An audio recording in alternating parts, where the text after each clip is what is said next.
আলহামদুলিল্লাহি ওয়াহদাহু ওয়াসসালাতু ওয়াসসালামু আলা মাল্লা নাবিয়্যা বা'দা।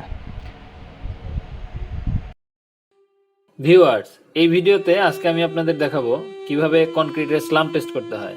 স্ক্রিনে দেখতে পাচ্ছেন স্লাম টেস্ট করতে যা যা প্রয়োজন, স্লাম টেস্ট কেন করব এবং স্লাম টেস্ট কিভাবে করব।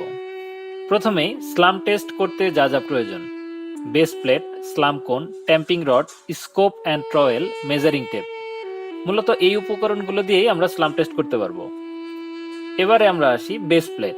তো বেস প্লেটের dimension normally 500 mm by 500 mm হয় এবং চিত্রে আপনারা বেস প্লেটটি দেখতে পাচ্ছেন।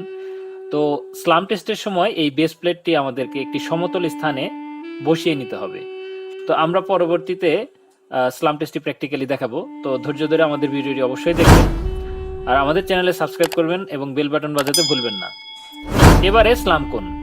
এটি চিত্রে আমি একটি স্লাম কোণ দেখাচ্ছি এবং এটির হাইট হচ্ছে 300 mm এবং বটম ডায়া মানে নিচের যে ডায়াটা আছে সেটা হচ্ছে 200 mm এবং টপ ডায়া হচ্ছে 100 mm। টেম্পিং রড, যেই রডটি দিয়ে আমরা স্লাম টেস্ট করব, তো সেই টেম্পিং রডটির লেন্থ হচ্ছে 600 mm এবং এটি 16 mm ডায়ামিটারের হয়ে থাকে। তো এবারে আমরা বলবো যে স্লাম টেস্ট কেন করব। মূলত কনক্রিটের ওয়ার্কেবিলিটি ঠিক আছে কি না সেটি বোঝার জন্য আমরা স্লাম টেস্ট করব।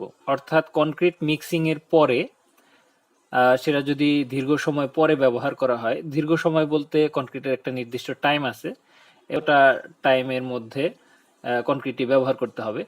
তবে সেই টাইমের মধ্যে আমরা ব্যবহারের পূর্বে যে টেস্টটি করে থাকি সাইটে, সেটি হচ্ছে স্লাম টেস্ট এবং এই স্লাম টেস্টের মাধ্যমে আমরা কনক্রিটের ওয়ার্কেবিলিটি বুঝতে পারবো বা জানতে পারবো।